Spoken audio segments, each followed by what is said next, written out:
Reinforcements incoming.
Heavily armored hostile detected.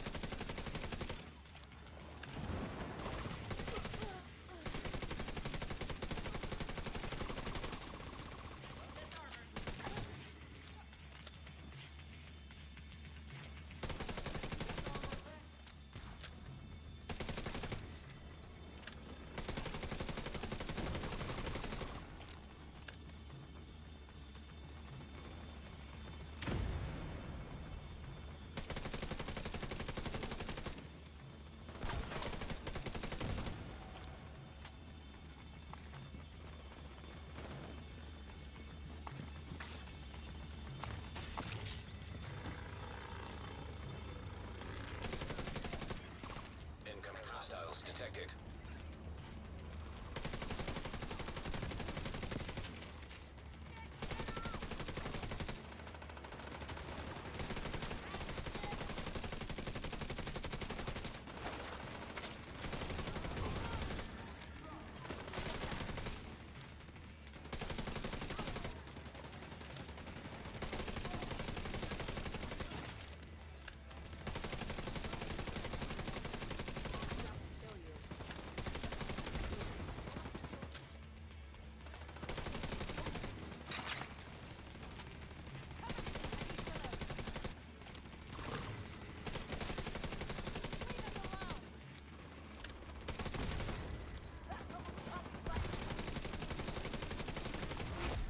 Heavily armored hostile detected.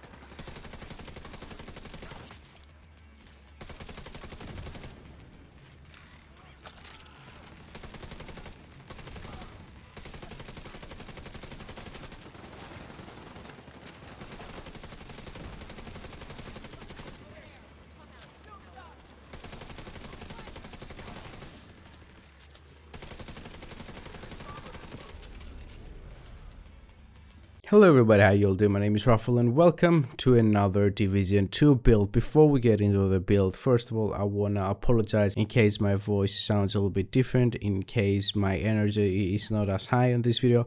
However, I'm still a little bit sick. I still have COVID probably. I don't know what it is. I had one test done the other day, came back negative. However, I feel exactly the same as I felt when I had COVID the second time. That was around June, I think it was.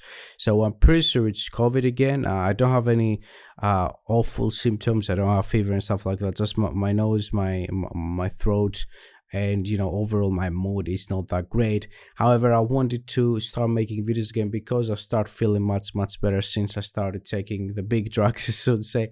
So let's see what we have here. I have for you the best solo hybrid build, revolving around having both high weapon damage as well as skill damage. Before we actually get into the build and show you the pieces one by one, I want to start off by saying that this build as it is over here has a lot of room to be improved. First of all, this roll over here should be either skill damage, I would go with 10% skill damage, or with critical hit damage, I would go, as I told you, with the 10% skill damage over here. Another thing that can be changed is another 10% skill damage over here, so we're already looking at 20% extra skill damage that we already have. The reason I don't have those rolls and I'm just telling you about them is, I don't know what it is, but the Brazos de Arcabuz drops seem to be very, very bad when it comes to either how high the rolls are or if they are rainbow or not. And because they come with the blue core attribute, it's very hard to get the other two to be exactly the way it is. I've been farming for them hours and hours on Countdown and it just doesn't work. So that's the first thing that I want to let you guys know, that I can change and get even more skill damage. The second thing, as you can see, is that I'm going with 5 skill tiers, because I found that 5 skill tiers is pretty much the sweet spot for me personally between how much weapon damage and how much skill damage I want my build to have. If you want to optimize it into a more skill damage build, then change this core attribute. As you can see, I can change it from weapon damage to skill damage. That means that our skills will take another 20% damage. So we're already looking at 40% extra skill damage. And then the last thing is that even though I am expertise level 8, as you can see over here, both my skills are level 0 on the expertise. If you max those out, you're gonna get another 20% extra damage from those skills. So we're looking at an overall 60% extra skill damage that you can get. The same goes for the weapon damage. You could get a better capacitor with 15% assault rifle damage, and if your expertise level 20, with another 20% weapon damage over here. I'm saying all this just to let you guys know that the damage that you saw earlier is not as high as it can possibly get. You can improve that a lot more. So let's take a look at the build. Of course, we have the capacitor. Why? Because it benefits both from the weapon core attributes as well as the skill tier attributes. So that's the first reason as to why we're using the capacitor. Moving on, we see that it gets all the way up to 40 stacks. Each one of those stacks will give me 1.5% skill damage, which means I will have a total of 60% extra skill damage when I'm sitting at full stacks. That's for the weapon. Moving on, we have the memento for 2 main reasons. First of all, it comes with 3 core attributes and not just 1, so it helps us both with our skill damage but also with our weapon damage, and it helps with a little bit survivability. Moving on, the second main reason, of course, is the long-term buff, which will give us 30% weapon damage, 30% skill efficiency, and 3% armor regeneration. 30% skill efficiency pretty much means 30% skill duration, 30% skill haste, 30% skill damage, and things like that. The short-term buff is also nice to have, however, it's not going to be that important. It's not going to be the buff that I'm going after the most. The 3% armor regeneration is also great to have because it helps a little bit with your survivability. And then, of course, the 30% extra weapon damage feels like 2 extra red cores, so it's also great to have. Moving on, we have the 2 Brazos de Arcabuz pieces. The reason for that is, of course, that the first piece is going to give us 10% skill haste, which is not that great. However, the second one is going to give us +1 skill tier. The core attribute on the first piece, as you can see, is 15% weapon damage, 8% critical hit chance, 9.5% skill haste, which is whatever. I would prefer it if it was something better. And then we have a gear mode of 6% critical hit chance. The second piece, of course, is the named holster, the Pickers holster, for the 15% weapon damage perfect attribute. And then we have the core attribute recalibrated to being +1 skill tier. Again, the armor generation over here is nothing crazy. I would like that to be something like skill damage or critical hit damage. However, it has been super hard for me to find good Brazos de Arcabuz pieces, so I decided to go with those items as they are right now, because if I'm being honest, the build already works very, very good. Moving on to the chest piece, we have a wyvern piece for the 10% skill damage, 1 skill tier as its core attribute, and then we have 6% critical hit chance, 9.3% skill damage, and another 6% critical hit chance gear mode. The talent on it is the glass cannon. It's gonna offer us 25% amplified damage, both from our weapons but also from the skills. Obviously, the negative of using the glass cannon is that we're also gonna be taking 50% amplified damage. However, as you saw from the gameplay, it was very easy for me to survive even with glass cannon, so I think if you get used to it, you don't have anything to worry about. The last two pieces, of course, is one Grupo Sombra for the 15% critical hit damage with maxed out rolls of weapon damage, critical hit damage, and skill damage.